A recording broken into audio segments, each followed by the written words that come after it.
चलिए बिस्मिल्लाहिर्रहमानिर्रहीम स्टार्ट करते हैं। और आज हम यहाँ पे जो स्टैंडर्ड स्टार्ट करने जा रहे हैं that is IFRS 15 revenues from contract with customers. अच्छा, आईएफआरएस 15 है क्या? फर्स्ट ऑफ ऑल हमारे पास अकाउंटिंग स्टैंडर्ड, दो अकाउंटिंग स्टैंडर्ड हुआ करते थे।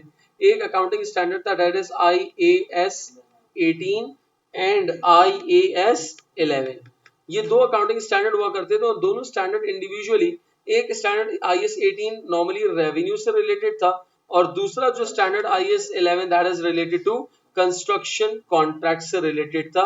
यानी कि वो कंपनीज जिनका काम कंस्ट्रक्शन करना है on behalf of the third party. याद रहे, अपने लिए बिल्डिंग कंस्ट्रक्ट नहीं कर रहे, अपने यूज के लिए बिल्डिंग कंस्ट्रक्ट नहीं कर रहे, रेंटल पे देने के लिए बिल्डिंग कंस्ट्रक्ट नहीं कर रहे, in the ordinary course of business inventory के तौर पे नहीं कर रहे, बल्कि ठेके पे यानी कि किसी के बिहाफ में बिल्डिंग को कंस्ट्रक्ट कर रहे हैं, तो उनके लिए यहाँ पर एक स्टैंडर्ड था आईएएस 11। बट रिसेंटली इन 2016-17 इन दोनों स्टैंडर्ड्स को डिलीट कर दिया गया और डिलीट करने के बाद इन दोनों स्टैंडर्ड्स को बेसिकली मर्ज कर दिया गया और कलेक्टिवली एक स्टैंडर्ड यहाँ पर बना दिया गया। उस स्टैंडर्ड का नाम है आईएफआरएस 15, यानी कि revenues from customers and construction contract, इसका पूरा नाम है। यानी कि अब स्टैंडर्ड के अंदर रेवेन्यू को भी रिकॉग्नाइज करना सीखेंगे from the customers and construction contract की भी अकाउंटिंग ट्रीटमेंट हम यहाँ पर स्टैंडर्ड के अंदर सीखते हैं, दैट इज इन आईएफआरएस 15। अच्छा सर, ये स्टैंडर्ड इंपॉर्टेंट है, बहुत ज्यादा इंपॉर्टेंट है, प्रैक्टिकली भी इंपॉर्टेंट है, पेपर पॉइंट ऑफ व्यू से भी बहुत इंपॉर्टेंट है। Even in the last attempt IFRS 15 से रिलेटेड ठीक ठाक क्वेश्चंस पूछे गए, एक पूरा ओटी केस इवन इससे पूछ लिया जाता है। स्टैंडर्ड थोड़ा सा डिटेल भी है, बहुत सारी चीजें भी हैं, तो जब इसके अंदर एरिया बहुत सारे हैं, बहुत सारे इसके अंदर कॉन्सेप्ट्स हैं, तो ऑब्वियसली इसकी टेस्टिंग भी बहुत हद तक हो सकती है, यानी कि ओटी केसेस के अंदर इसको नॉर्मली टेस्ट किया जाता है। अच्छा, आईएफआरएस 15 के अंदर अगर हम बात करें तो आईएफआरएस 15 के अंदर आईएफआरएस 15 इंपॉर्टेंट, एक तो पेपर पॉइंट ऑफ व्यू से इंपॉर्टेंट है, दूसरा सर जब हम यहाँ पर एक पीएनएल ड्राफ्ट करते हैं तो उस पीएनएल के अंदर सबसे पहला लाइन आइटम हमारे पास क्या आता है? रेवेन्यू।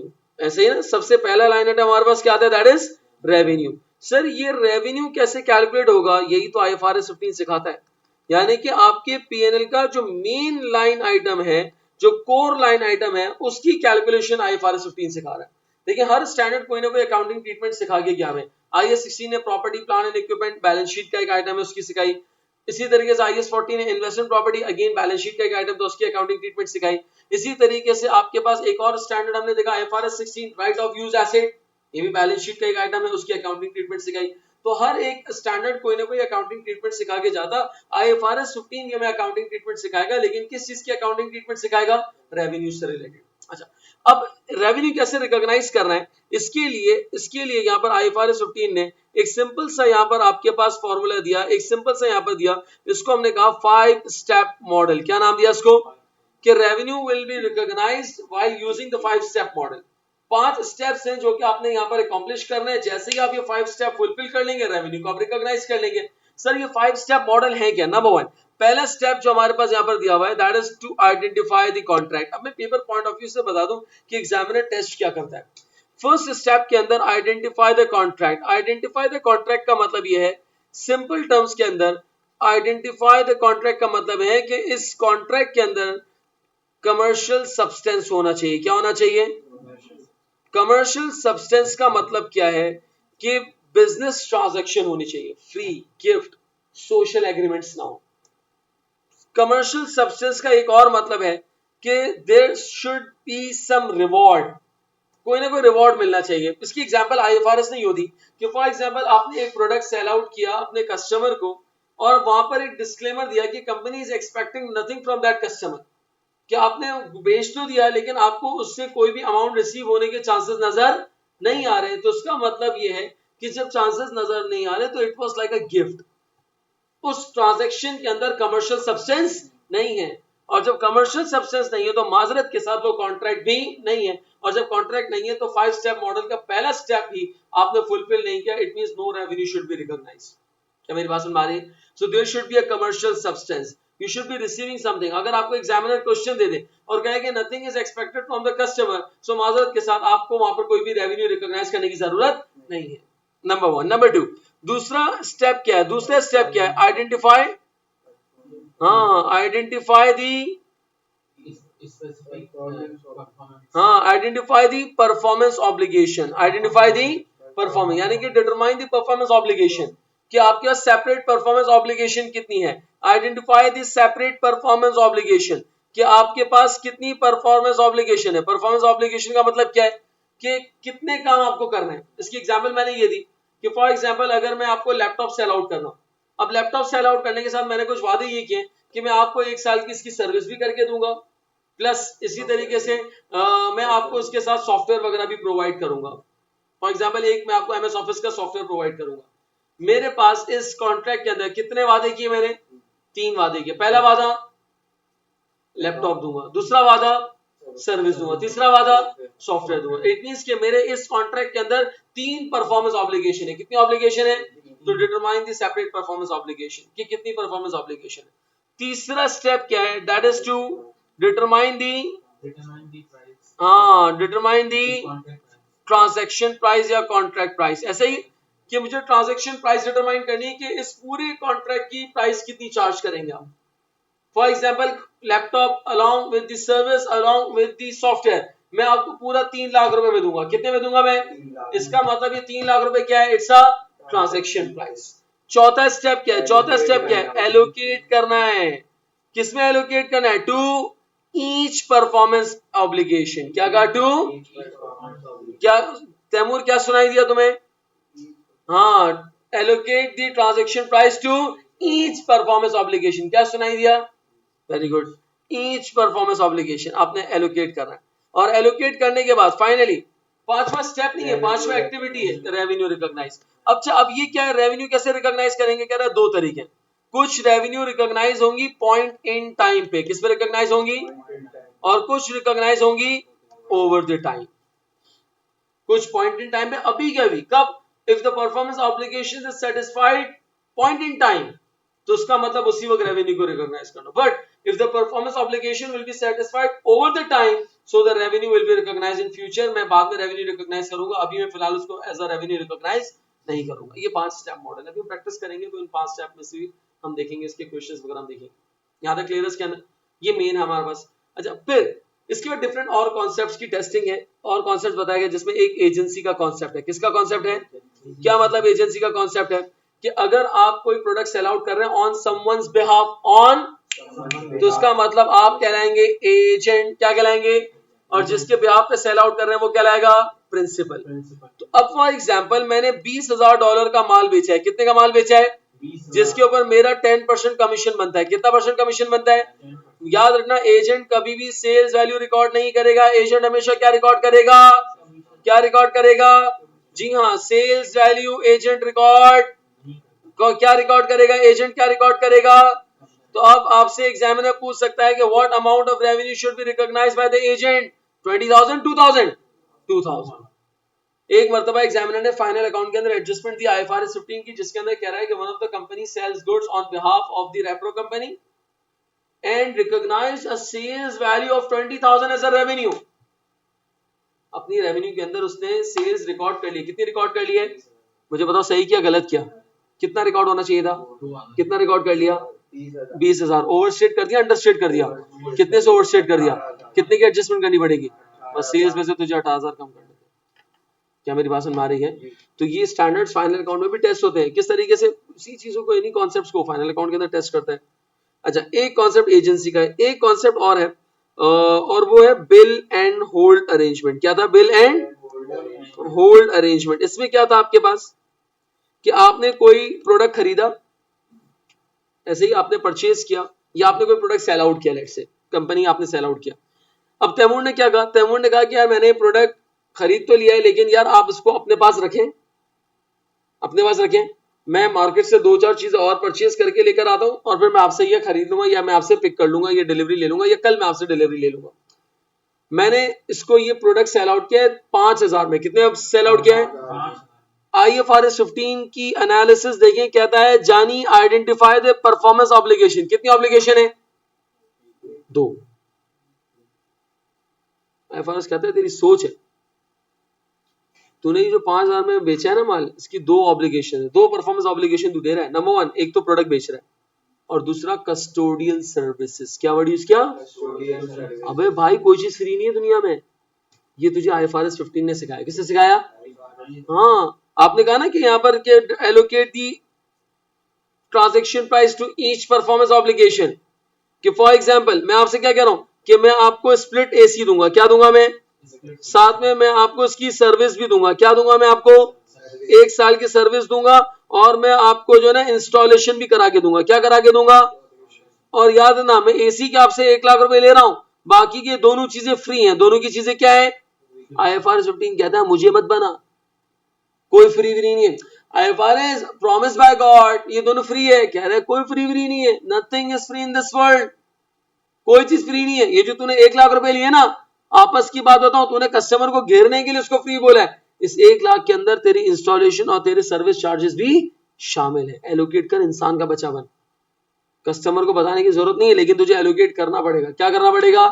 तो इसी तरीके से यहां पर भी कह रहे हैं कि जब आप बिल एंड होल्ड कर रहे हैं, क्या कर रहे हैं आप, बिल का मतलब यानी कि अपने माल बेच दिया, होल्ड का मतलब हम उस गुड्स को होल्ड करवा रहे हैं, तो इसका मतलब यहां पर 2 परफॉर्मेंस ऑब्लिगेशन है। कितनी परफॉर्मेंस ऑब्लिगेशन है, एक तो आपने जो सेल किया है वो, और एक दूसरा आपके पास क्या, that is the custodial service. क्या कहा, अगर तूने 5,000 का माल बेचा है तो उसको एलोकेट कर, इसमें गुड्स के कितने पैसे हैं और जो तूने कस्टोडियल सर्विसेज दी हैं उसके कितने चार्जेस हैं। सर 4,800 गुड्स के थे और 200 रुपए कस्टोडियल सर्विस के थे।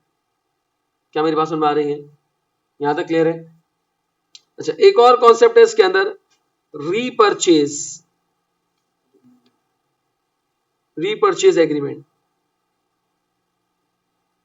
रीपरचेज एग्रीमेंट क्या है, आपने एक चीज सेल आउट की और वापस रीपरचेज कर दी।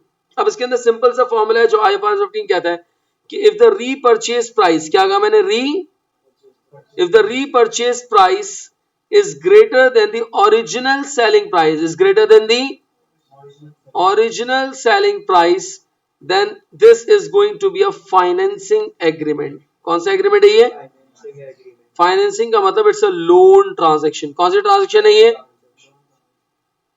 क्या मतलब, भाई तुमने बेचा था 1 लाख का, कितने का बेचा था, तुमने कहा कि मैं इसको रीपरचेज करूंगा 1,20,000 में, कितने में खरीदूंगा। इसका मतलब ये रीपरचेज प्राइस ज्यादा है, बेचा तुमने 1 लाख का और खरीदा कितने में, 1,20,000। इसका मतलब ज्यादा पे कर रहे हो, जब ज्यादा पे करो तो 20,000 रुपए क्या है, interest. Simply it's a loan transaction. किसी और को पप्पू बनाइयो ना यार, तूने लोन ट्रांजैक्शन की है तो उसका मतलब तुमने 1,20,000 अब देने हैं, इसका मतलब ये कि 20,000 जो तुम एक्स्ट्रा पे कर रहे हो, इट्स अ लोन ट्रांजैक्शन। क्या मेरी बात सुन पा रही है। लेकिन अगर इसका वाइस वर्सा हो जाए, क्या हो जाए इसका, वाइस वर्सा। वाइस वर्सा का मतलब क्या है कि for example if the original selling price, क्या कहा, original is greater than what, repurchase price, तो it's a sale and lease back transaction. कौन सी ट्रांजैक्शन है ये, sale and lease back transaction कहलाएगी। क्या ये बात समझ में आ रही है। ये 2 रूल याद रखिएगा, एक याद रखें दूसरा खुद याद हो जाएगा। अगर रीपरचेज प्राइस ज्यादा है, किससे ज्यादा है, ओरिजिनल सेलिंग प्राइस से, तो इट्स अ फाइनेंसिंग या लोन ट्रांजैक्शन। लोन ट्रांजैक्शन होगा और हम उसका इंटरेस्ट वगैरह रिकॉर्ड करेंगे तो ये लोन ट्रांजैक्शन कंसिडर किया जाएगा। यहां तक क्लियर है इसके अंदर। अच्छा, फिर इसके बाद इस स्टैंडर्ड के अंदर जो डिस्कस किया that is a construction contract, जो कि इंपॉर्टेंट पार्ट है। अब सुनिएगा जरा, कंस्ट्रक्शन कॉन्ट्रैक्ट क्या है। यानी कि वो कंपनीज जो कि थर्ड पार्टी के बिहाफ पे बिल्डिंग कंस्ट्रक्ट कर रहे हैं। अब कंस्ट्रक्शन कॉन्ट्रैक्ट के अंदर आपने करना क्या है, कंपनी के 2 कंपोनेंट्स बनाने, एक P&L और दूसरा बैलेंस शीट। अब इनकी अकाउंटिंग ट्रीटमेंट कैसे होती है कि जब भी आप P&L बनाने जाएंगे तो आपने कुछ स्टेप्स फॉलो करने हैं। स्टेप 1, सबसे पहले आपने कैलकुलेट करना है टोटल प्रॉफिट, टोटल प्रॉफिट और लॉस। यानी कि आपने आइडेंटिफाई करना है whether it's a profitable contract, whether it's a और अ लॉस मेकिंग कॉन्ट्रैक्ट। क्या ये प्रॉफिटेबल कॉन्ट्रैक्ट है या फिर लॉस मेकिंग कॉन्ट्रैक्ट है। सबसे पहले तो आपने ये आइडेंटिफाई करना है। सर अगर प्रॉफिटेबल कॉन्ट्रैक्ट है तो क्या करेंगे, step two calculate the percentage of completion, calculate the percentage of completion. उसको कैलकुलेट करने के लिए वेरी गुड 2 मेथड है। Number 1 and input internal method है, आउटपुट एक्सटर्नल मेथड। अच्छा, इनपुट जो है वो कैलकुलेट किया जाता है on the basis of cost incurred. कैसे कैलकुलेट किया जाता है, यानी कि इसका फॉर्मूला है cost incurred to date divided by total estimated cost. क्या कहा? Total estimated cost multiply by 100। और आउटपुट मेथड जो कैलकुलेट किया जाता है वो on the basis of sales value किया जाता है। किसमें किया जाता है? बोले किसमें किया जाता है? सेल्स वैल्यू की बेसिस के ऊपर। आउटपुट मेथड से जब हम परसेंटेज ऑफ कंप्लीशन कैलकुलेट करेंगे तो उसके अंदर सेल्स वैल्यू की बेसिस के ऊपर करेंगे, यानी कि बेसिस के अंदर आएगा कि टोटल कॉन्ट्रैक्ट प्राइस। क्या लिखा हुआ आएगा? Total contract price. और उसके अंदर एक्सटर्नल मेथड से जो एक्सटर्नल पर्सन होगा वो आइडेंटिफाई करेगा कि सेल्स वाइज कितना परसेंट काम कंप्लीट हो चुका है, सेल्स वाइज कितना परसेंट काम कंप्लीट हो चुका है। यानी कि स्टेज ऑफ कंप्लीशन आपको बताया जाएगा कि कितना काम आपके पास कंप्लीट हो चुका है। फॉर एग्जांपल कि टोटल कॉन्ट्रैक्ट प्राइस है 5 मिलियन की, आपको यहां पर एक्सटर्नल आके कह रहा है कि आपने 1 मिलियन तक का काम कर दिया है। कितने का काम कर दिया है? तो उसका मतलब 1 million is the work certified, यानी कि stage of completion divided by total contract price multiply by 100। तो ये आपके पास यहाँ पर परसेंटेज ऑफ कंप्लीशन आ जाएगा यूजिंग द आउटपुट मेथड। जी यार एट टाइम्स दे देता है या एट टाइम्स लंबी करनी पड़ेगी। बात वक्त कहते हैं वर्क सर्टिफाइड टू डेट लिखा हुआ, क्या लिखा हुआ है? हाँ, कि आपने 3 लाख तक का वर्क सर्टिफाइड आ रहा है, इसका मतलब 3 लाख का काम कर लिया। Total contract price is 6 lakh, तो 3 lakh divide by 6 lakh multiply by 100, तो आपको पता चल जाएगा परसेंटेज ऑफ कंप्लीशन। यहाँ देख लेते इसके अंदर तीसरे स्टेप में हम क्या करेंगे? That is to recognise revenue, यानी कि पीएनएल ड्राफ्ट करेंगे। क्या ड्राफ्ट करेंगे हम? हाँ, यानी कि परसेंटेज ऑफ कंप्लीशन कैलकुलेट कर लिया, अब पीएनएल। अब जब पीएनएल ड्राफ्ट करेंगे तो उसके अंदर रेवेन्यू लेंगे। रेवेन्यू का तरीका क्या होगा कि जो भी कॉन्ट्रैक्ट प्राइस दी हुई होगी, क्या दी हुई होगी, उस कॉन्ट्रैक्ट प्राइस के ऊपर हम अप्लाई करेंगे परसेंटेज ऑफ कंप्लीशन, और फिर हम लेंगे कॉस्ट टू डेट। क्या लेंगे? क्या लेंगे? Cost to date.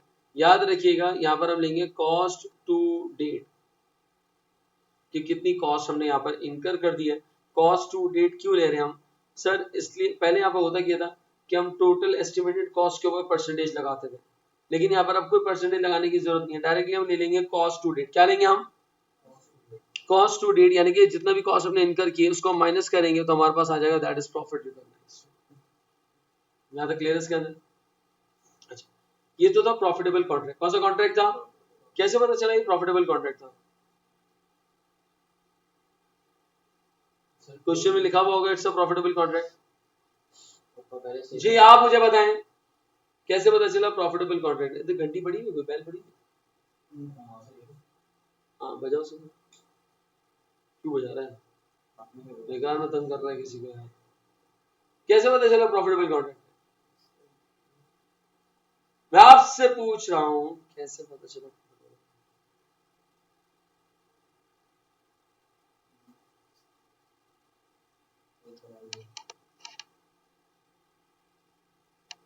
जी कैसे पता चला आपको प्रॉफिटेबल कॉन्ट्रैक्ट है? छोड़े आपको पता है कैसे पता चला? जी इमरान भाई आप बताएं। बस छोड़ यार, हाँ तुम बताओ।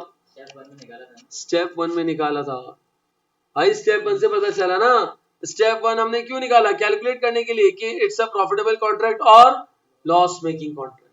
तो उसका मतलब है कि स्टेप 1 से हमने पॉइंट आउट किया, जैसे हमने स्टेप 1 करेंगे तो हमें पता चल जाएगा कि ये प्रॉफिटेबल कॉन्ट्रैक्ट है या लॉस मेकिंग कॉन्ट्रैक्ट। अगर ये प्रॉफिटेबल कॉन्ट्रैक्ट है तो जैसे मैंने बताया वैसे करेंगे, लेकिन अगर ये लॉस मेकिंग कॉन्ट्रैक्ट है, कौन सा कॉन्ट्रैक्ट है? लॉस मेकिंग कॉन्ट्रैक्ट है, तो फिर क्या करेंगे? अगेन वही परसेंटेज ऑफ कंप्लीशन तो निकालेंगे, लेकिन परसेंटेज ऑफ कंप्लीशन निकालने के बाद रेवेन्यू हम कैलकुलेट करेंगे। रेवेन्यू लेंगे और दूसरा लेंगे कॉस्ट टू डेट। रेवेन्यू लेंगे और कॉस्ट टू डेट। अब गौर से सुनेगा, जो आपके पास कॉस्ट टू डेट होगी, क्या कहा मैंने? जो आपके पास जो कॉस्ट टू डेट होगी वही रेवेन्यू ट्रीट की जाएगी, यानी कि जो कॉस्ट टू डेट है वही रेवेन्यू रिकॉग्नाइज करेंगे। जो हमने कॉस्ट इनकर की है वही कॉस्ट हम रेवेन्यू रिकॉग्नाइज कर लेंगे। Same amount will be recognise as a revenue. जब रेवेन्यू ये आपके बताएगा नो प्रॉफिट नो लॉस का, नो प्रॉफिट नो लॉस। तो in that particular case it will be no profit और नो लॉस। ना प्रॉफिट होगा ना लॉस होगा। लॉस मेकिंग का भी बताता हूं, it's a no profit no loss, यानी कि ब्रेक इवन है। तो इन दैट केस हम करेंगे क्या कि कॉस्ट टू डेट जो भी इनकर की होगी इसको हम कंसिडर कर लेंगे क्या, रेवेन्यू। यहां पर होता है क्या है कि जो कॉस्ट आपने इनकर की है वो आप रिकवर कर लेंगे। तो इस सिचुएशन के अंदर जब हम ये कहते हैं कि हम अपनी कॉस्ट रिकवर कर लेंगे, इसको हम कहते हैं ब्रेक इवन। इट मींस कि नो प्रॉफिट नो लॉस। तो in that case the cost to date will be considered as a revenue, so no profit no loss. Sir वो ऊपर वाले में हमें एसेट और फॉर द ईयर का अलग-अलग करना पड़ेगा, एसेट पीएनएल और फॉर द ईयर। हां नहीं एसेट तो बैलेंस शीट होगी ना, पीएनएल थोड़ी होगा। नहीं जैसे कि अब साल के लिए मैंने बोला है कि आज तक कितना प्रॉफिट हुआ है इस कॉन्ट्रैक्ट। हाँ वो माइनस करेंगे। अच्छा अब आते हैं जरा loss making contract. Loss making में क्या करेंगे, लॉस मेकिंग कॉन्ट्रैक्ट के अंदर हम आईएएस 37 को थोड़ा सा इन्वॉल्व करेंगे। आईएएस 37 कहता है कि अगर आपके पास कोई ऑनरस लॉस हो, कौन सा लॉस हो, या ऑनरस कॉन्ट्रैक्ट हो, तो उस कॉन्ट्रैक्ट का लॉस हम रिकॉर्ड कर लेते हैं, ऑनरस लॉस को हम रिकॉर्ड कर लेते हैं। Onerous loss should be recorded, आज ही हम इसको रिकॉर्ड कर लेंगे पूरा का पूरा। तो अगर आपके पास कोई लॉस मेकिंग कॉन्ट्रैक्ट है, इसका मतलब ये ऑनरस लॉस है। कौन सा लॉस है ये, तो ऑनरस लॉस को हमें रिकॉर्ड करना पड़ेगा। सर कैसे रिकॉर्ड करेंगे, कैसे रिकॉर्ड करेंगे, कैसे रिकॉर्ड करेंगे, तो सबसे पहले जो भी लॉस की अमाउंट होगी वो हम पहले पूरी रिकॉर्ड कर लेंगे। लेट्स से 100 मिलियन लॉस की अमाउंट, लॉस की अमाउंट पहले हम पूरी रिकॉर्ड कर लेंगे। इसके बाद हम यहाँ पे लेंगे रेवेन्यू रिकॉग्नाइज। कैसे कैलकुलेट करेंगे, कॉन्ट्रैक्ट प्राइस के ऊपर परसेंटेज ऑफ कंप्लीशन लगाएंगे। जैसे ही हमने कॉन्ट्रैक्ट प्राइस के ऊपर परसेंटेज ऑफ कंप्लीशन लगाया, जैसे ही हमने कॉन्ट्रैक्ट प्राइस के ऊपर परसेंटेज ऑफ कंप्लीशन लगाया, हमारे पास कॉन्ट्रैक्ट प्राइस आ गई 250। कितनी आ गई कॉन्ट्रैक्ट प्राइस, कितनी आ गई 250। 250 हमारे पास कॉन्ट्रैक्ट प्राइस आ गई, यानी कि रेवेन्यू हमारे पास आ गई, रेवेन्यू रिकॉग्नाइज।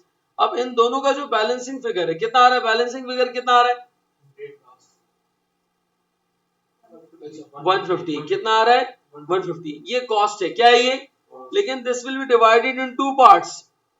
इसमें कुछ है कॉस्ट टू डेट, कुछ क्या है कॉस्ट टू, और कुछ है ऑनरस लॉस, कुछ क्या है, यानी कि अगर 250 आपकी रेवेन्यू थी और $100 बचे, इसका मतलब $150 का लॉस हो रहा है। कितने का लॉस हो रहा है, ये $150, ये $150 जो आपके पास यहाँ पर लॉस हो रहा है, ये $150 का जो आपके पास यहाँ पर लॉस हो रहा है, ये लॉस आपके पास, सॉरी $100 का जो लॉस हो रहा है, इसके अंदर 150 की कॉस्ट है। कितने की कॉस्ट है, जिसमें से for example $100 cost to date है, $100 क्या है, और बाकी का $50 क्या है, ऑनरस लॉस। वही लेंगे बिल्कुल एज इट इज, वही लेंगे। इसके पीछे लॉजिक पता है क्या, देखो यार $250 का आपने माल बेचा, अल्टीमेटली आपको $100 का लॉस हो रहा है। कितने का लॉस हो रहा है, कितने का लॉस हो रहा है, इसका मतलब ये कि आपका खर्चा कितना हो गया $150। अबे लेकिन मैंने कॉस्ट तो $100 इनकर की थी, आप बता रहे हो खर्चा कितना हो गया है $150, लेकिन मेरी कॉस्ट एक्चुअल में कितनी इनकर हुई है, तो इसका मतलब बाकी का जो आपके पास यहाँ पर 50 है वो क्या है, ऑनरस लॉस। बिल्कुल ब्रैकेट में आ गया ऑनरस लॉस।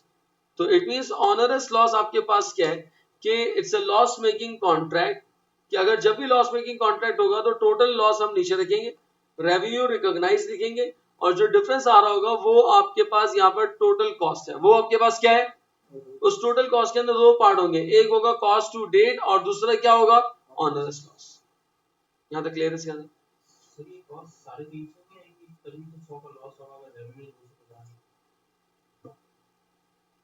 सॉरी 350 होगी। 350 के अंदर लेट्स से अगर आपके पास यहाँ पे 200 का ये कॉस्ट टू डेट है, तो 50 का आपके पास ऑनरस लॉस होगा, 50 का आपके पास क्या होगा, ऑनरस लॉस होगा। क्या मेरी बात समझ में आ रही है, अब इसकी हम प्रैक्टिस भी करेंगे, देखिए इसके अंदर 3 सिचुएशन होंगी, या तो प्रॉफिटेबल कॉन्ट्रैक्ट होगा, या ब्रेक इवन होगा, या लॉस मेकिंग कॉन्ट्रैक्ट होगा। चौथी कोई पॉसिबिलिटी नहीं है, चौथी हो भी नहीं सकती। सोचे या वो है, या वो है, या वो नहीं है, या माइनस में, उससे फर्क नहीं पड़ेगा, उससे फर्क नहीं पड़ेगा। असल में स्टेप्स में फर्क कब आ रहा है, जब आप यहाँ पर आइडेंटिफाई करेंगे स्टेप 1 के अंदर। हाँ अगर फॉर एग्जांपल आप रिकॉग्नाइज करें, अभी होगा आगे मैं कराऊंगा, प्रॉफिटेबल कॉन्ट्रैक्ट है, कौन सा कॉन्ट्रैक्ट है, लेकिन जब रेवेन्यू या पीएनएल बनाने जाएंगे तो आखिर में लॉस आ जाएगा, तो कोई इशू नहीं है, कॉन्ट्रैक्ट प्रॉफिटेबल है लेकिन इस साल लॉस रिकॉग्नाइज हो रहा है, इट्स पॉसिबल, हो सकता है। भाई in long term it's a profitable contract, लेकिन इस साल चूंकि हमारी कॉस्ट ज्यादा लग गई है तो हमारा लॉस आ गया, तो इस साल हम लॉस रिकॉग्नाइज करेंगे, overall it's a profitable contract. आ रही बात समझ में इसके अंदर? जी यहाँ तक क्लियर है इसके अंदर? तो ये हमारे पास यहाँ पर लॉस मेकिंग कॉन्ट्रैक्ट हमने देखा इसके अंदर। अच्छा, अब इन तमाम केसेस के अंदर एक हम बैलेंस शीट का आइटम कैलकुलेट करते हैं, उसको हम कहते हैं कॉन्ट्रैक्ट एसेट। क्या कहते हैं इसको हम? It could either be a contract asset और it could either be a contract liability. Simple formula इसको कैलकुलेट करने का, रेवेन्यू रिकॉग्नाइज्ड टू डेट। क्या कहा? Revenue recognised to date. इसमें से माइनस कर देंगे, क्या माइनस कर देंगे? Amount invoiced. अगर पॉजिटिव आ रहा है तो कॉन्ट्रैक्ट एसेट, और अगर नेगेटिव आ रहा है तो कॉन्ट्रैक्ट लायबिलिटी। सिंपल।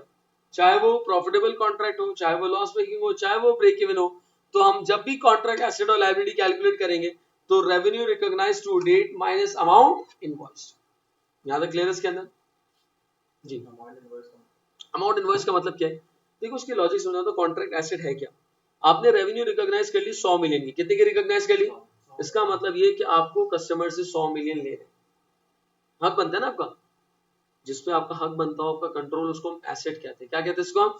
तो ये मेरा एसेट है 100 मिलियन का, लेकिन इसमें से आपने जो है वो 80 मिलियन कस्टमर को इनवॉइस कर दिया, बिल भेज दिया। क्या भेज दिया है? यानी कि 100 मिलियन आपका एसेट था, जिसमें से 80 मिलियन का आपने बिल भेज दिया, तो उसका मतलब अब आपका एसेट कितना रह गया? 20 मिलियन। इसको हम कहते हैं कॉन्ट्रैक्ट एसेट। क्या कहते हैं इसको हम? Contract asset. यानी कि आपका 100 मिलियन का अमाउंट बनता था, आपने 80 मिलियन कस्टमर को इनवॉइस भेज दी, इसका मतलब आपका जो कॉन्ट्रैक्ट एसेट है दैट इज 20 मिलियन।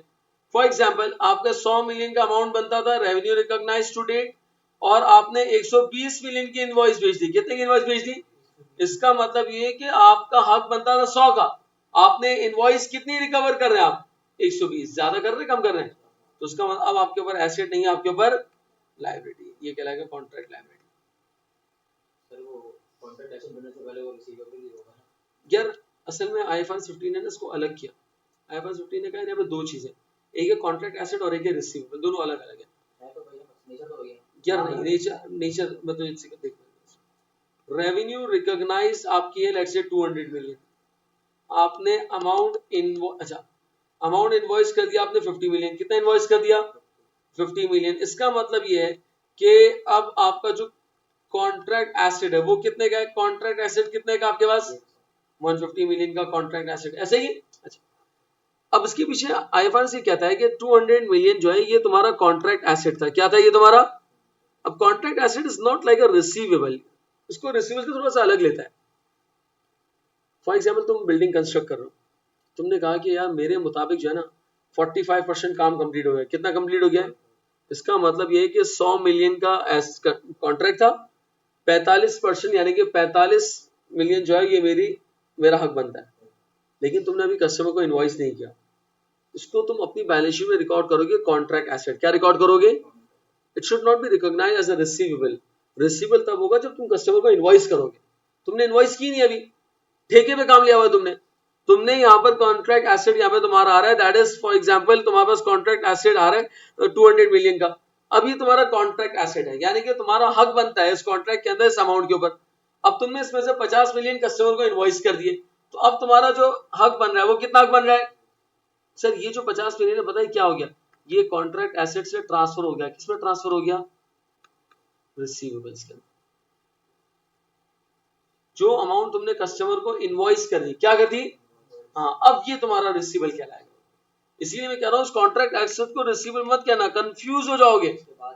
हाँ, ये कॉन्ट्रैक्ट एसेट जब तुम इनवॉइस कर दोगे तो अब ये रिसीवेबल में कन्वर्ट हो जाएगा, फिर तुम लोगों से क्या कहोगे कि मुझे अब ये पैसे कस्टमर से लेने हैं। क्या मेरी बात सुन पा रही है? तो जब तक ये इनवॉइस नहीं हुआ इट्स अ कॉन्ट्रैक्ट एसेट। जैसे ही आपने इनवॉइस कर दिया, अब ये इनवॉइस नहीं, अब ये कहलाएगा रिसीवेबल। क्या कहलाएगा ये? रिसीवेबल। क्या मेरी बात सुन पा रही है? यहाँ तक क्लियर है इसके अंदर? तो ये हमने यहाँ पर कॉन्ट्रैक्ट एसेट, और नेगेटिव में आएगा तो कॉन्ट्रैक्ट लायबिलिटी होगा। चलो हमारे जरा क्वेश्चन की प्रैक्टिस करते हैं, देखिए जरा इसको ट्राई करें जरा। यार ये फिर से उंगली कर दो क्या?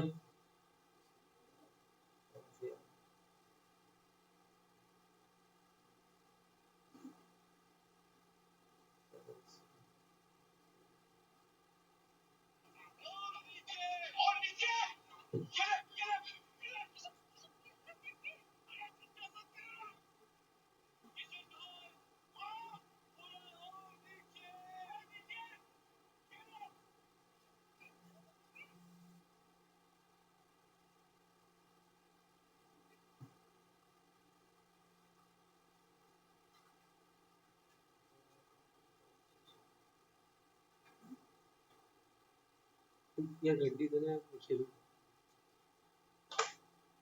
खेलूं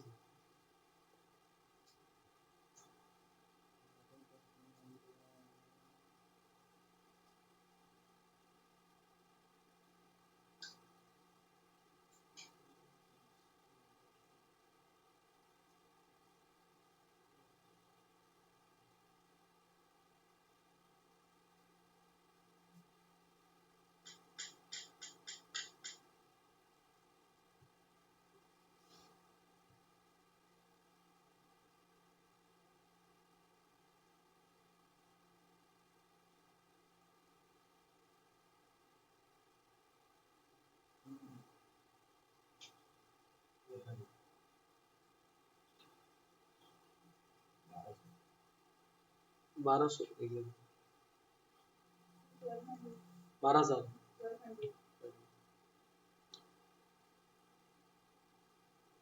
अच्छा इसके अंदर इस तरह के जो क्वेश्चन है ना इसमें अकाउंटिंग से ज्यादा मैथमेटिक्स इन्वॉल्व है मतलब कैलकुलेशन आपने जो है वो स्ट्रॉन्ग करनी है आपने थोड़ा सा जो है ना वो जी अच्छा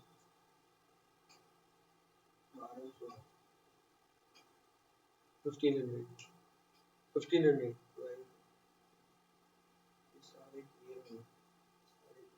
हाँ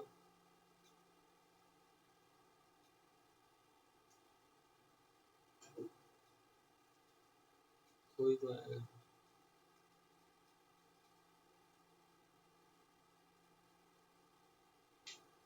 जी मास आपने बता दिया जी इमरान भाई तैमूर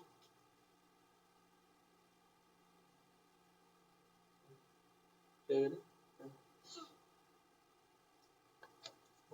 1200 चलिए देखते जरा कह रहे हैं OC signed a contract to provide office cleaning services for a client for a period of 1 year एक साल के लिए कर रहा है कब से स्टार्ट किया from 1st October 2008 for a fee of $500 per month.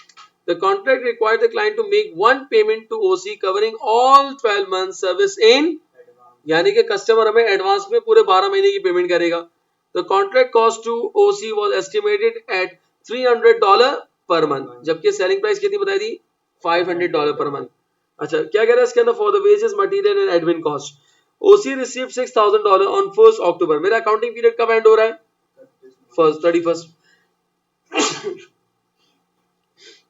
इसका मतलब ये कि 31st मार्च 2009 पे अगर एंड हो रहा है तो स्टार्ट कब हो रहा होगा 1st अप्रैल 2008 और एग्रीमेंट कब हुआ है कॉन्ट्रैक्ट कब हुआ है सही कह रहा हूं ये 1st अक्टूबर अच्छा अक्टूबर पे अगर हुआ है तो अक्टूबर नवंबर काउंट करते थे ना यार अक्टूबर नवंबर दिसंबर जनवरी फरवरी और मार्च कितने मंथ बन रहे हैं 6 महीने 6 महीने तो इसका मतलब ये है कि सेलिंग प्राइस लूंगा रेवेन्यू कितने मंथ्स की लूंगा 6 मंथ्स तो 500 मल्टीप्लाई बाय 6 कितना आ जाएगा 3000 और कॉस्ट मेरे पास पर मंथ की कितनी है 300 multiply by 6 is equal to 1800 तो प्रॉफिट कितना आ रहा है मेरे पास क्या मेरी बात समझ में आ रही है यानी कि प्रॉफिट जो रिकॉर्ड होगा वो कितना रिकॉर्ड होगा दैट इज 1200 यहां तक क्लियर है इसके अंदर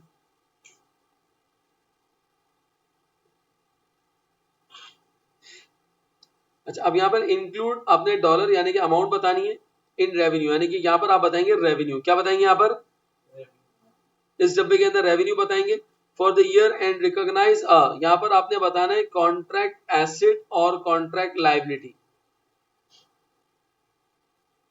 कॉन्ट्रैक्ट एसेट और कॉन्ट्रैक्ट लाइबिलिटी और अगेन आपने कॉन्ट्रैक्ट एसेट और लाइबिलिटी की अमाउंट यहाँ पर बतानी है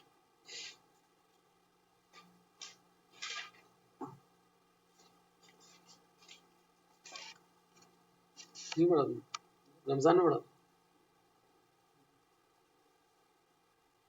बकरीद में पढ़ा तुम पता नहीं तैमूर नहीं पढ़ा स्टैंडर्ड तो शुरू में ही है आराम से कर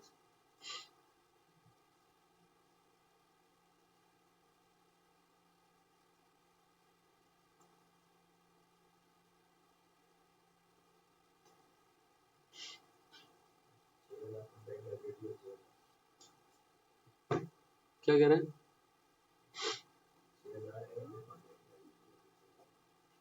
चलिए देखते हैं।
जी बनाया जा रहा, क्या आंसर होगा इसका?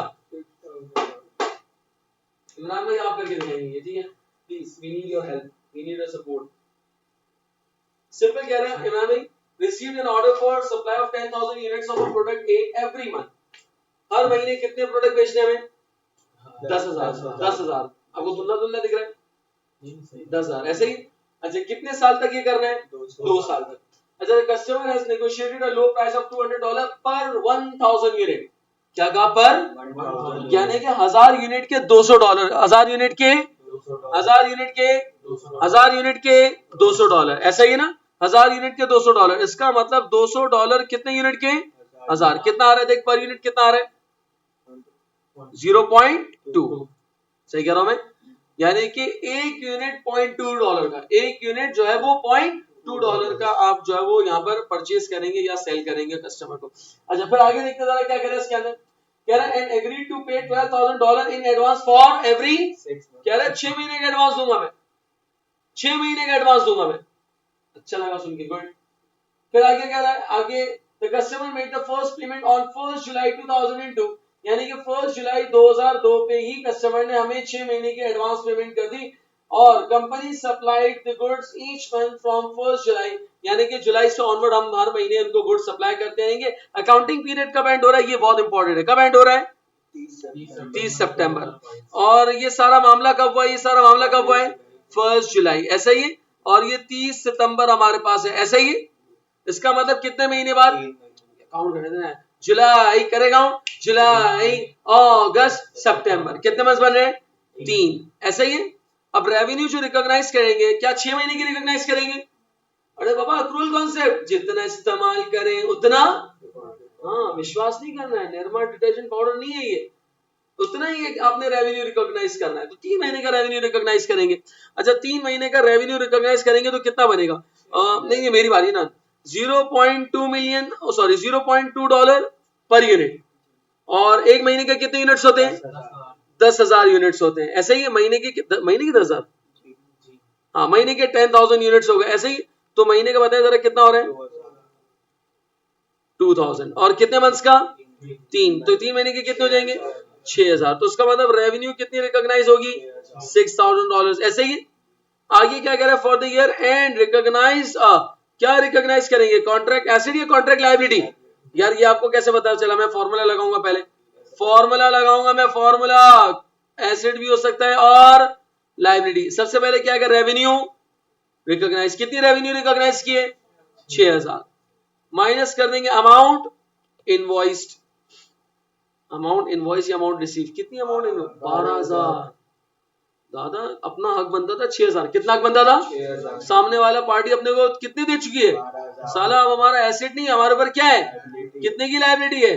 6,000 की हमारे ऊपर यहाँ पर लायबिलिटी आएगी। तो इट मींस यहाँ पर आएगा कॉन्ट्रैक्ट लायबिलिटी और यहाँ पर आएगी 6,000।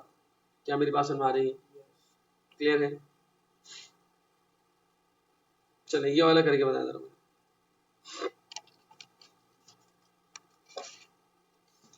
बहुत इजी क्वेश्चन है ये, आप लोग मुझे बताएंगे प्लीज।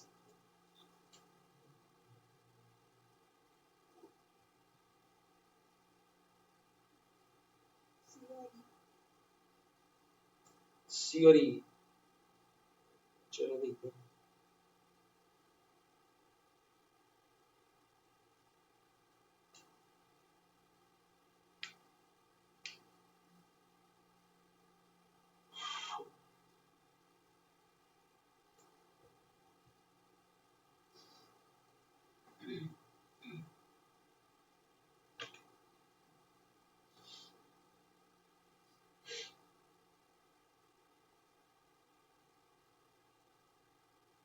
जी बताएं जरा। सी और ई, सी और ई, जी ब्रदर। सिर्फ सी नहीं, दो बताने हैं, ऐसे नहीं होगा। आप कह रहे हो मैं अपना उतना क्वेश्चन बता रहा हूँ। सी और डी कर रहे हैं। ई आपका डी। चले आया जरा देखते हैं इसके अंदर क्या कह रहा है। On 31st March received an order from new customer XX। कोई X है जिनसे आपको ऑर्डर रिसीव हुआ है, ऐसे ही for product with a sales value of $9,000, X enclosed a deposit of $90,000। यानी कि जैसे ही ऑर्डर रिसीव हुआ उन्होंने $90,000 डिस्पैच कर दिया, अमाउंट दे दिया आपको 31st March। DT had not obtained a credit references for X and has not determined that if it meets if it will meet this order। यानी कि उनको ऐसा लगता है कि शायद ये ऑर्डर अब कंप्लीट नहीं हो पाएगा, रेफरेंसेस नहीं मिले जिसकी वजह से अब ये ऑर्डर कंप्लीट नहीं हो पाएगा, या किसी भी रीजन की वजह से ये कॉन्ट्रैक्ट आगे एग्जीक्यूट नहीं होगा। According to IFRS 15, which two of the following indicates that how the company should record this transaction? मुझे बताएं क्या यहाँ पर रेवेन्यू रिकॉग्नाइज होगा? हाँ इधर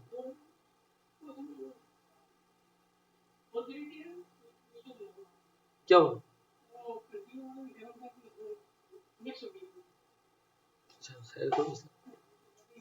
मिक्स हो गई मतलब क्या? वो मतलब बैग उसका फट गया?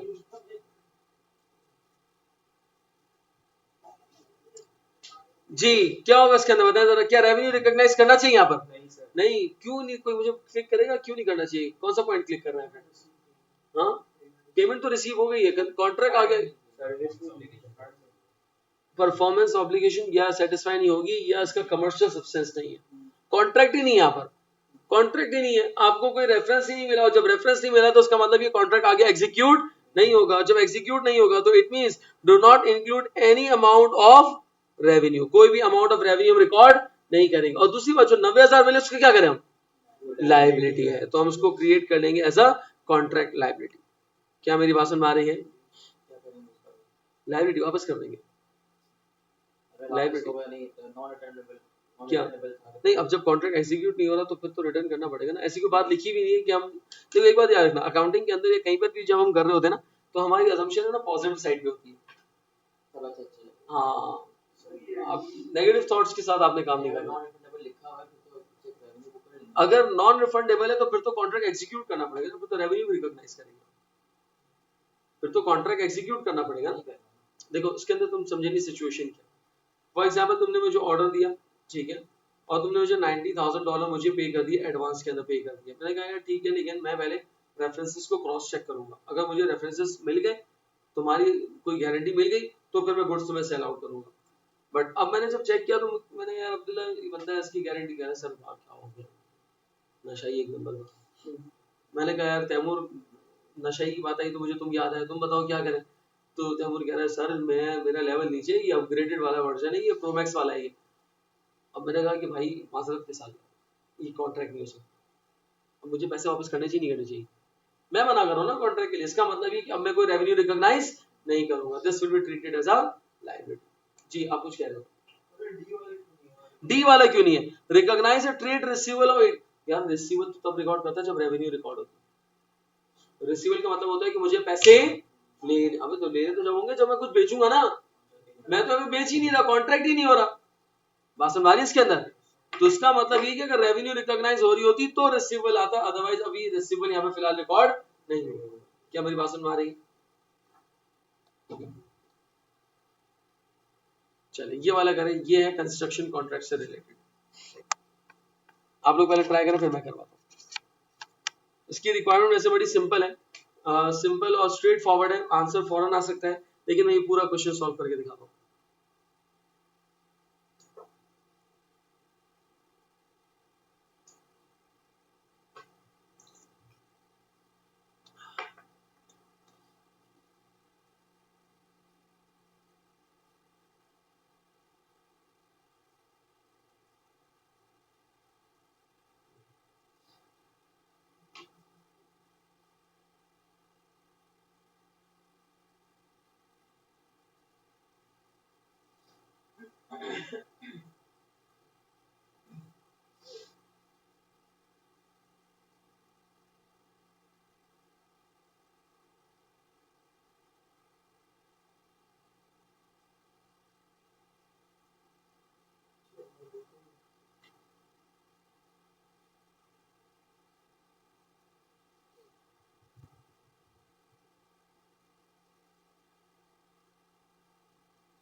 जी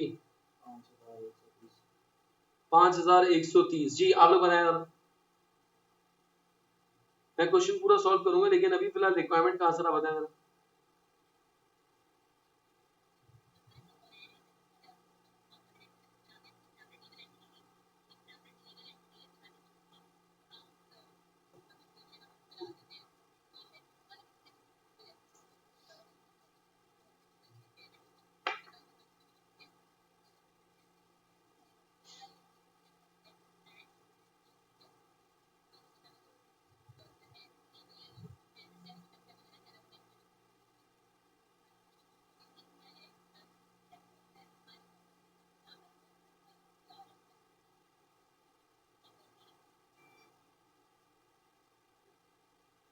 टेंडर जगह पे ना हमारे लिए सम कॉस्ट होगी। हाँ नहीं नहीं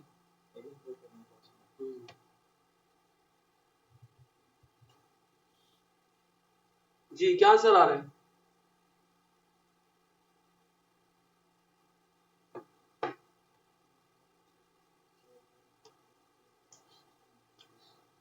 अच्छा, आप सुनिएगा। Digger won a government contract मिला है हमें ऑन 1 अगस्त 2003 टू बिल्ड अ रोड हमें बनाना है। After taking part in a competitive tender it commenced construction on 1 सितंबर 2013 पे कंस्ट्रक्शन स्टार्ट कर दी गई। Performance obligation under the contract are to be satisfied over the time. ठीक है, based on the proportion of the road constructed the contract is assessed to be 45% complete, percentage of completion दे दिया गया। Digger year and is 30 जून 2004, यानी कि 1 सितंबर पे start हुआ है और आपका अकाउंटिंग पीरियड एंड हो रहा है 30 जून 2004 पे, ऐसा ही है। और स्टार्ट कब हुआ है, कब स्टार्ट हुआ है? सितंबर में। सितंबर में आपके पास कॉन्ट्रैक्ट स्टार्ट हुआ है सितंबर 2003 में। कितने मंथ्स बन रहे हैं, कितने मंथ्स बन रहे हैं, जरा काउंट करेंगे ना, क्या होगा, काउंट करें। सितंबर काउंट करें, सितंबर, अक्टूबर, नवंबर, दिसंबर, जनवरी, फरवरी, मार्च, अप्रैल, मई, जून। कितने मंथ्स बन रहे हैं? 10 मंथ्स। मुझे अपना शौक पूरे करने दिया। अच्छा ये हो गया, अब खैर देखते हैं आगे चलें। अच्छा आगे क्या कह रहे हैं? दी कॉन्ट्रैक्ट प्राइस इज 15 मिलियन। पूरे कॉन्ट्रैक्ट की जो प्राइस है वो कितनी है? 15 मिलियन। अच्छा अब कुछ कॉस्ट इनकर की है कह रहे cost to prepare and deliver tender, यानी कि टेंडर जो आपने बनाया होगा, फॉर एग्जांपल कोई आपने प्रपोजल दिया होगा, तो टेंडर की कॉस्ट कितनी थी 1800। इसी तरीके से कॉस्ट इनकर्ड ऑन कंस्ट्रक्शन सितंबर से लेके अब तक कितनी कॉस्ट इनकर कर दी है 6200, और एस्टिमेटेड कॉस्ट टू कंप्लीट, और अभी मजीद कितनी कॉस्ट इनकर होना बाकी है 5200। The cost to prepare and deliver the tender were calculated as proportion of the management time, यानी कि वो हमने कैलकुलेट की हुई प्रोपोर्शनेट करके, खैर हमारा से कंसर्न नहीं है। अभी फिलहाल रिक्वायरमेंट के अंदर सिर्फ कॉस्ट ऑफ सेल्स मालूम करना है। क्या मालूम करना है? लेकिन दादा हम पूरा क्वेश्चन सॉल्व करते हैं, पूरा क्वेश्चन। स्टेप 1, सबसे पहला काम हम क्या करते हैं, कैलकुलेट करते हैं, आइडेंटिफाई करते हैं कि ये प्रॉफिटेबल कॉन्ट्रैक्ट है या फिर लॉस मेकिंग कॉन्ट्रैक्ट। कैसे पता चलेगा? टोटल कॉन्ट्रैक्ट प्राइस, क्या कहा मैंने, टोटल कॉन्ट्रैक्ट प्राइस कितनी है 15 मिलियन, 15,000, ऐसा ही है। हेलो, अच्छा फिर इसमें से माइनस कर दें टोटल कॉस्ट। क्या माइनस करते हैं हम? Total cost. अच्छा टोटल कॉस्ट में वो कॉस्ट जो हम ऑलरेडी कर चुके हैं और वो कॉस्ट जो हमें अभी इनकर करनी है।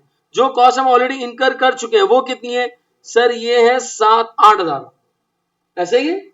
और मजीद कितनी कॉस्ट इनकर करनी है हमें? 5200। तो इसका मतलब ये है कि 8000 प्लस 5200 कितना बन रहा है? 13,200, ऐसा ही है।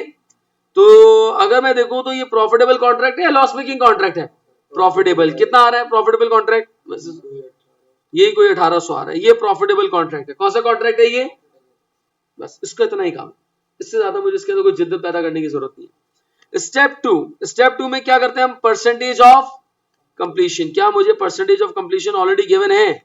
कितना परसेंट है? बेहतरीन काम हो गया। जैसे इमरान मैंने कहा था हर बार लंबी करनी होगी, इस दफा लंबी नहीं करनी क्योंकि परसेंटेज ऑफ कंप्लीशन दिया हुआ है। स्टेप थ्री, अब मैं बना रहा हूं पीएनएल। क्या बना रहा हूं मैं? पीएनएल बनाने के लिए सबसे पहले हमें चाहिए रेवेन्यू रिकॉग्नाइज। क्या चाहिए हमें? बोलो ना क्या चाहिए? रेवेन्यू रिकॉग्नाइज्ड, और इसमें से माइनस करेंगे। क्या माइनस करेंगे? Cost to date. क्या माइनस करते हैं? हमेशा याद रखिएगा कॉस्ट टू डेट माइनस करते हैं। क्या माइनस करते हैं हम? अच्छा revenue recognise, total contract price कितनी थी 15,000, उसका कितना परसेंट?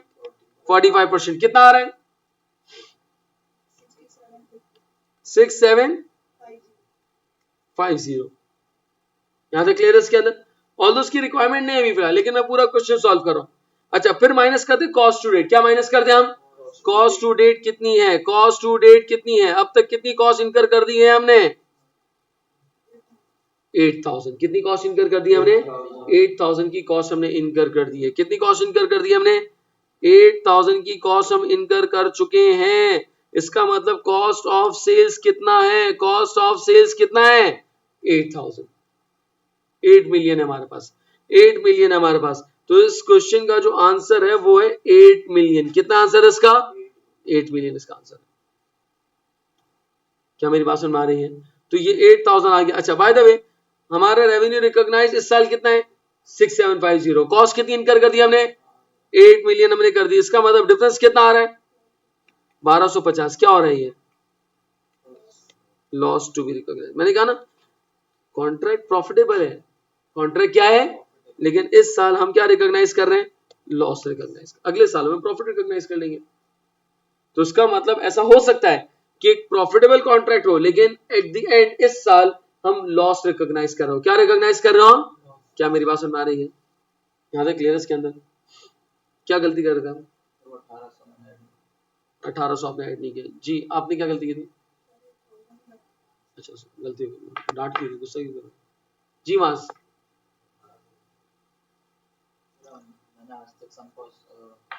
सन कॉस्ट का काम मैनेजमेंट अकाउंटिंग में लाला नहीं मेरी जान, ये तो कॉस्ट इंकर किए ना। सन कॉस्ट का कॉन्सेप्ट कॉस्ट और मैनेजमेंट अकाउंटिंग के अंदर, फाइनेंशियल अकाउंटिंग के अंदर हमने कॉस्ट इंकर की है। ये कंस्ट्रक्शन कॉस्ट का पार्ट है। क्या क्या चीज इसके अंदर आती हैं? आपने कॉन्ट्रैक्ट को एक्वायर करने के लिए अगर कोई कॉस्ट इंकर की, ये सब इंक्रीमेंटल कॉस्ट कहलाती है। क्या कहलाती है? कॉन्ट्रैक्ट को एक्वायर करने के लिए कोई टेंडर कॉस्ट है। इसी तरीके से आपके पास कंस्ट्रक्शन है, मटेरियल है, लेबर है, ओवरहेड्स है, ये सब आपकी कंस्ट्रक्शन कॉन्ट्रैक्ट या आपके कॉस्ट का पार्ट बनेगा। बात समझ इसके अंदर? अच्छा अगर मैं इसकी कॉन्ट्रैक्ट एसेट या लायबिलिटी कैलकुलेट करना चाहूं, चले आप लोग बताएं, कैलकुलेट करते हैं कॉन्ट्रैक्ट एसेट या लायबिलिटी। सबसे पहले बताएं क्या आएगा? सबसे पहले आएगा रेवेन्यू रिकॉग्नाइज। क्या आएगा? रेवेन्यू। कितना रेवेन्यू रिकॉग्नाइज? 6750। अमाउंट इनवॉइस, क्या कोई अमाउंट हमने यहाँ पर इनवॉइस किया है? नहीं, कोई भी अमाउंट इनवॉइस नहीं किया, कोई भी अमाउंट इनवॉइस नहीं किया। तो उसका मतलब माइनस करें जरा, 6750 माइनस 0, देखिए कितना आ रहा है। वाह अब्दुल्ला, वेरी गुड। तो ये आपके पास क्या आ रहा है? That is contract asset. क्या मेरी बात समझ में आ रही है जी? यहां तक क्लियर है? करें जरा उसको, आसान क्वेश्चन है बिल्कुल।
B E D G B जी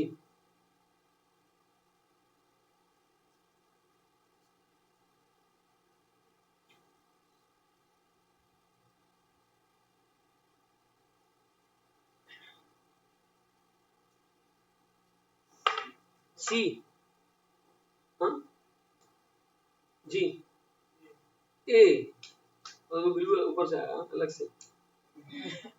चल आधा देखिए। इमरान भाई आप, on 1st April 2003, Jolly Tar negotiated a contract with Sandy Beach to provide it with 100 units of raw material per month for 6 months. हर महीने कितना रॉ मटेरियल देंगे? 100 यूनिट्स। कितने महीने लगेंगे? 6 महीने तक। द कॉन्ट्रैक्ट प्राइस वाज $2,000 और इस सब की टोटल प्राइस कितनी है? $2,000, which Jolly Tar invoiced to Sandy Beach at the start of the contract. Total price $2,000 जो कि उन्होंने इनवॉइस कर दी। Sandy Beach can claim a 5% prompt payment discount if the invoice is paid within 30 days and based on past experience it is highly likely to do so. यानी कि अगर कर लिया तो कैश डिस्काउंट मिलेगा कितना परसेंट? 5% का। अच्छा, what amount of revenue to be recognized for the profit and loss in the year ended 30th June 2003? Okay, मेरा अकाउंटिंग पीरियड एंड हो रहा है 30 जून पे। कब एंड हो रहा है?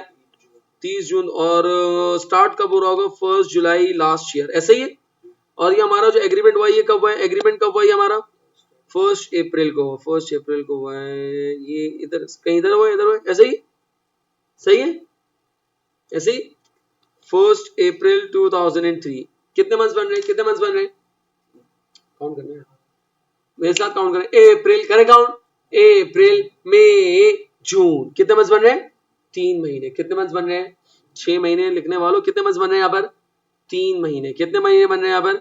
इसका मतलब 3 महीने का आपने यहाँ पर देखना है प्रॉफिट और लॉस, ऐसा ही है। अच्छा, रेवेन्यू कितना रिकॉग्नाइज होगा? 3 महीने का देखना है। पर मंथ 100 यूनिट्स हैं और कितने महीने का है ये 6 महीने, और इसका मतलब है कि टोटल यूनिट्स कितने बन रहे हैं 100 मल्टीप्लाई बाय 6, कितने यूनिट्स बन रहे हैं 600, और 600 यूनिट्स की जो अमाउंट चार्ज की कितनी चार्ज की है 2000, इसका मतलब क्या मैं पर यूनिट कैलकुलेट कर सकता हूं ऐसा ही है। तो $2000 डिवाइडेड बाय 600 कितना आ रहा है, सॉरी 3.33 पर यूनिट, ऐसा ही 3.33 पर यूनिट। और कितने मंथ्स का काउंट करना है हमें 3 महीने, और 3 महीने के अंदर टोटल यूनिट्स कितने होंगे 300, ऐसा ही है। तो रेवेन्यू कितनी बनेगी, कितनी आ रही देखें 1000, ऐसा ही है ना 1000 आ गया, ऐसा ही है। अच्छा, लेकिन यहाँ पर कंपनी एक्सपेक्ट कर रही है कि पास एक्सपीरियंस की बेसिस के ऊपर के कस्टमर 5% डिस्काउंट अवेल, और ये हमने देखा है कि जब आपको पता हो कि कस्टमर डिस्काउंट अवेल कर लेगा तो अब मुझे फुल प्राइस पे अपनी रेवेन्यू को रिकॉर्ड करने की जरूरत नहीं है। कितने परसेंट पे रिकॉर्ड करूंगा 95% के ऊपर, यानी कि 5% माइनस करने के बाद, that is very good, excellent, शाबाश। क्या मेरी बात समझ आ रही है, क्या बंद क्या मारा था आप लोग 6 महीने का ले रहे थे, स्लिप ऑफ आइज हो गया ना। तो उस क्वेश्चन का लर्निंग आउटकम क्या है, इंसान के बच्चे बने और क्वेश्चन प्रॉपर देखें। बात समझ आ रही है इसके अंदर, आपको नहीं कह रहा, आप यहाँ तक क्लियर है इसके अंदर। तो प्लीज इसको ये मत, इसलिए देखिए बार बार टाइमलाइन बना रहा हूँ हर जगह, जहाँ भी मुझे ईयर एंड बताया ना फौरन टाइमलाइन बना के देखता हूँ कि एग्रीमेंट कब हुआ है, कॉन्ट्रैक्ट कब हुआ है, उस कॉन्ट्रैक्ट के अकॉर्डिंगली मुझे देखना पड़ेगा कि कितने मंथ्स की रेवेन्यू को रिकॉग्नाइज करना है। क्या मेरी बात समझ आ रही है, चलिए एक और खेलते हैं, ये वाला बताएं जरा फटाफट जल्दी से।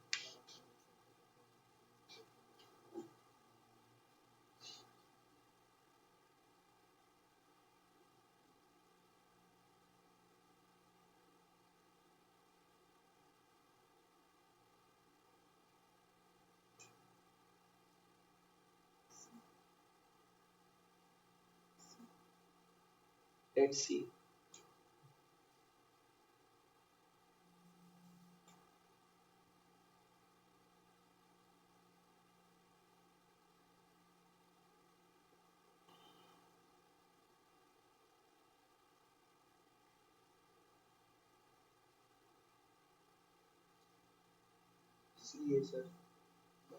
मैं सी हूँ, मैं सी हूँ। क्या इमरान भाई इसका तो बताया ना यार, इमरान भाई ऐसे ही किया, आप खेल ही नहीं रहे आज।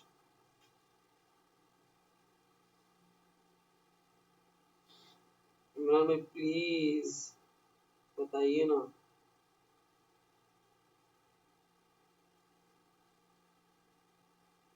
जी तैमूर साहब,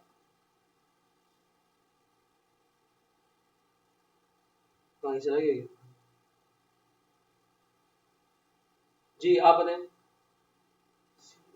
सी लग रहा है, जी आप बताएं। ए भी लग रहा है, सी भी लग रहा है, ए भी लग रहा है, सी भी लग रहा है, ऑल ऑफ द अबव का आंसर देखो, बी के अलावा सब लग रहा है। बी के अलावा सब लग रहे हैं। चले मास सी कह रहे हैं कि a company which sales photocopying equipment has prepared its draft financial statement for the year ended 30 सितंबर 2004। It has included the following transaction in the revenue at the stated amounts below.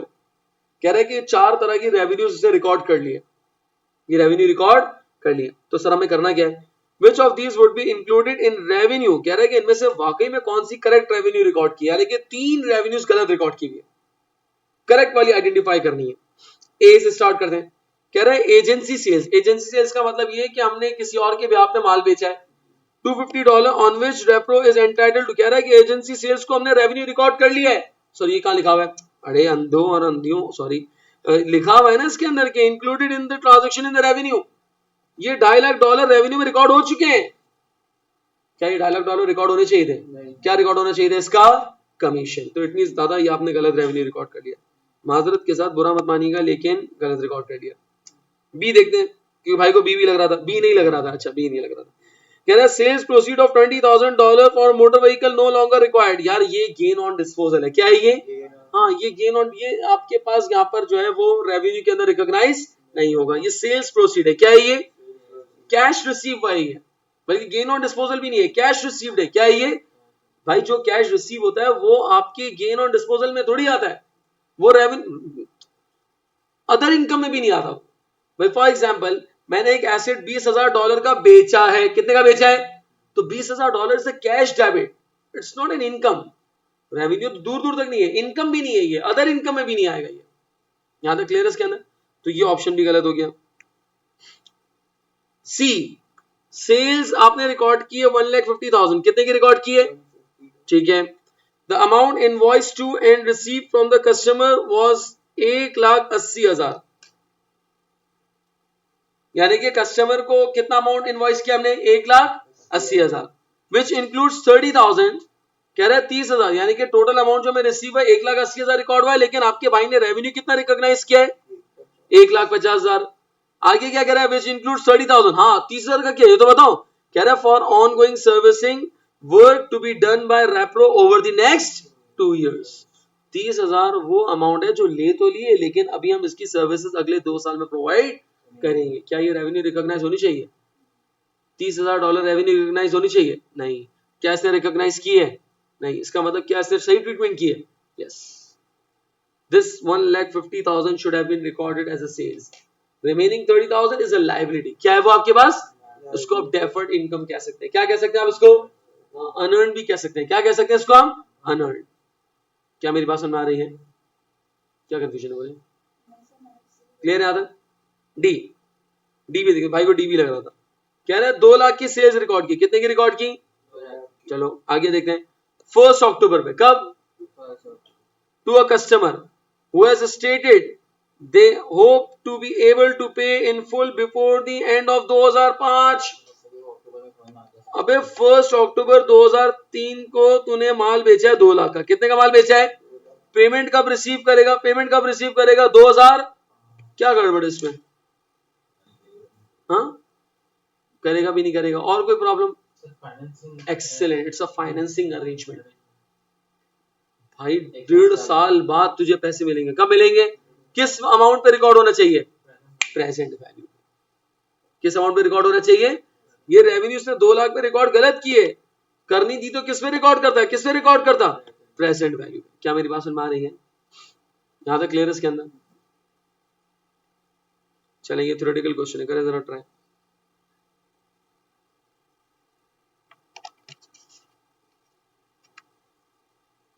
अभी हमने जिसकी बात की वही आ गया।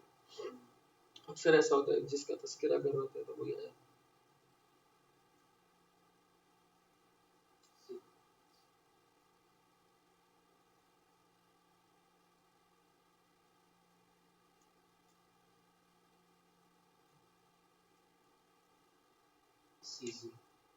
सीसी जी बताएं जरा। 5 स्टेप मॉडल के अंदर 5 स्टेप यार रटे हुए हैं क्या? Identify the contract, number 2 separate performance obligation, transaction price, allocate, revenue recognise. क्या ये तीसरा वाला चूरन था इसमें?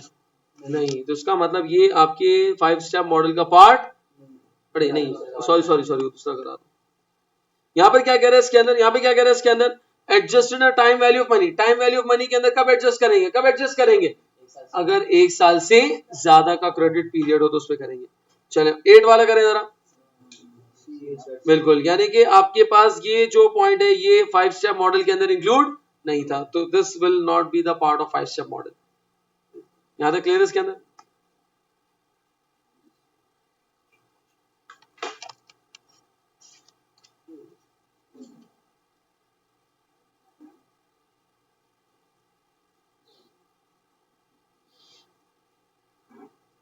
चूरन बिचा हुआ खालिस, कुछ भी नहीं है इस क्वेश्चन के अंदर।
जी ए सी ए क्यों? इसलिए इसके 20% डिलीवर किया तो 40,000 का 20% 8,000 हुआ, इसके बाद वो 10% आंसर सी है सर, सी होगा क्योंकि उसके बाद जगह नहीं। हाँ देखो कस्टोडियल सर्विस है, मेरी गलती थोड़ी आपने माल नहीं उठाया भाई, ये बिजी था किसी और के साथ था, वो कह रहा था अजीब सा लगेगा मैं तो सारे बैग्स लेके जाऊंगा, अजीब सा लगेगा सर, अभी अभी अपने पास रख लें, मैं किसी और के साथ हूं, मैं किसी और जगह जा रहा हूं। बस हमारे अगर गुड्स रेडी नहीं होते तो फिर मैं रेवेन्यू रिकॉग्नाइज नहीं कर सकता, लेकिन मेरे तो गुड्स रेडी थे। देखो क्या कह रहा है इसके अंदर, कह रहा है कि company bought refrigerated component from Colda company for $40,000 offering a 10% prompt discount.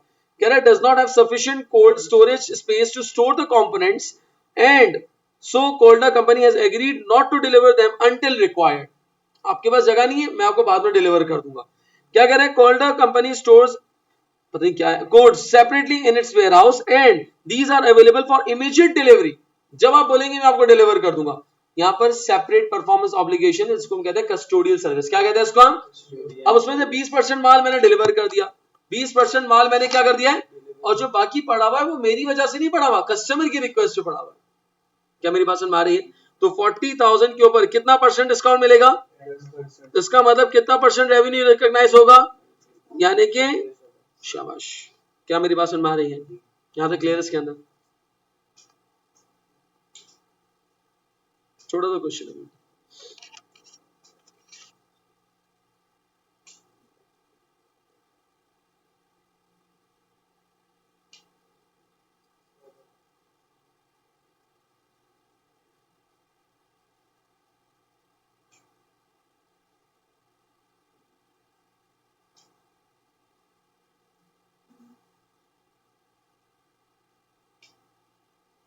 B और बताएं जरा।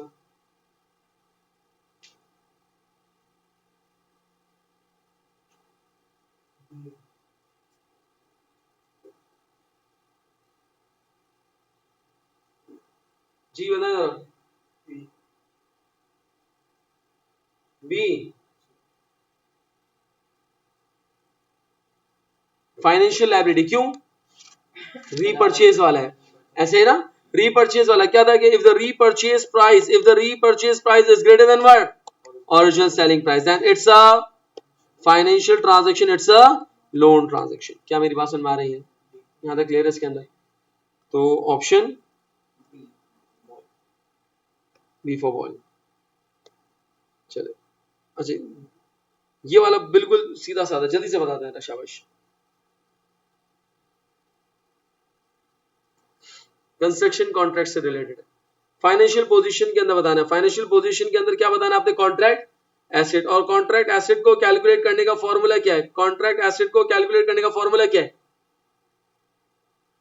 कॉन्ट्रैक्ट एसेट या लायबिलिटी कैसे कैलकुलेट करते हैं? रेवेन्यू रिकॉग्नाइज्ड, और उसमें से क्या माइनस करते हैं? Amount invoiced. सिंपली आपने दो चीजें कैलकुलेट करनी है, रेवेन्यू रिकॉग्नाइज और अमाउंट इनवॉइस्ड। कैलकुलेट करके बताएं जल्दी से, शाबाश। हाँ 8 लाख देखिए, बताएं जरा प्लीज, चेक करें, झूठी तो नहीं है ये। पहले revenue recognise, total contract price कितनी है? 5 मिलियन। 5 मिलियन का परसेंटेज ऑफ कंप्लीशन 50%, कितना लेंगे हम? 2.5 million revenue recognise, amount invoice कितना है? 1.7। Very simple, this will bring a dimple. कितना आ रहा है? हाँ 0.8 यानी कि 8 लाख। शाबाश। क्या मेरी बात समझ में आ रही है? यहां तक क्लियर है इसके अंदर? लास्ट क्वेश्चन है, चले।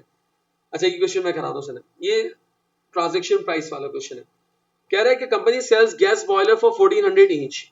गैस बॉयलर कितने का बेचते हैं हम? $1400 का बेचते हैं। दिस मंथ स्पेशल ऑफर लगाई हमने, 3 साल की सर्विस देंगे। कितने साल की देंगे हम? ठीक है, फॉर एवरी गैस बॉयलर, और इंस्टॉलेशन भी करा के देंगे $1500 में। कितने में करा के देंगे? कितने बोले ना? अस्सलाम वालेकुम। मैं आऊंगा बस इंशाल्लाह, आधे घंटे मारो। हैरियत बोलो बोलो, हैरियत। नहीं ऑफ हो गया ना। ठीक। अच्छा जनाब, तो हमारे पास यहाँ पर आपके पास क्या है, यहाँ पर $1400 का बॉयलर है अगर अलग से लेते हैं, लेकिन अभी हमने एक पैकेज बनाया। क्या पैकेज बनाया कि इसमें 3 साल की सर्विस होगी और बॉयलर भी देंगे। कितने में देंगे, सब कितने में देंगे, $1500 में। लूट लो, ऑफर लगी है, 3 साल की सर्विस, एक बॉयलर, कितने में, $1500 में। अच्छा, stand alone selling price of the service, annual service is $100। अलग से सर्विस कराते हो ना तो साल के कितने लगते हैं, $100। चले हम देखते हैं, मुझे बताएं परफॉर्मेंस ऑब्लिगेशन कितनी है, 2। नंबर 1 सिलेंडर है, बॉयलर है मुझे नहीं पता, ठीक है। और दूसरा क्या है, सर्विस। ऐसा ही बॉयलर कितने का बेच रहे हैं हम, $1400 का बेचते हैं, ऐसा ही। अच्छा, और सर्विस के एनुअल कितने लेते हैं हम, और कितने साल की सर्विस है, 3। तो इसका मतलब टोटल कितना बन गया, 300। यानी कि टोटल अमाउंट कितनी बन रही है, 1700। हम दे कितने में रहे हैं, 1500 में दे रहे हैं। इसका मतलब ये है कि 1500 में हम ये ट्रांजैक्शन प्राइस डिसाइड कर रहे हैं। ज्यादा में दे रहे हैं, कम में दे रहे हैं, तो $200 का क्या है, डिस्काउंट है। क्या है ये, हमें ये डिस्काउंट एलोकेट करना पड़ेगा on the basis of the stand alone prices. कैसे एलोकेट करेंगे, कैसे एलोकेट करेंगे, आइए जरा देखते हैं। 200 मल्टीप्लाई बाय 1400 डिवाइडेड बाय 1700, सही कर रहा हूं मैं। और सर्विस को डिस्काउंट कैसे एलोकेट करेंगे, 200 मल्टीप्लाई बाय डिवाइडेड बाय 1700। मुझे बताओ बॉयलर को कितना डिस्काउंट मिलेगा, 35। नहीं, बॉयलर को डिस्काउंट कितना मिलेगा यार, अमाउंट बता ना, इतना पढ़ा लिखा मैं तो नहीं। 165 का डिस्काउंट मिलेगा बॉयलर को, ठीक है। और सर्विस को कितना डिस्काउंट मिलेगा, 45। और बॉयलर की नेट प्राइस कितनी बनेगी, यानी कि दिस माइनस दिस 1235। और सर्विस की नेट प्राइस कितनी बनेगी, हाँ कितना, तो 35 ही तो लिखा है, ये 35 ही है, लड़की हो रहा है। हाँ, और बताएं, इसका मतलब 300 माइनस 35 265 ऐसा ही है। अब रिक्वायरमेंट देख लेते हैं, रिक्वायरमेंट क्या है, रिक्वायरमेंट क्या है, what amount of transaction price should be allocated to the service. Service का कितना होगा ट्रांजैक्शन प्राइस, 265। अब डिफरेंट रिक्वायरमेंट पूछ सकता था, डिफरेंट रिक्वायरमेंट पूछ सकता था। वो आपसे पूछ लेता बॉयलर की अमाउंट बता दो, बॉयलर की अमाउंट कितनी हो जाती, 1235। क्या मेरी बात समझ में आ रही है।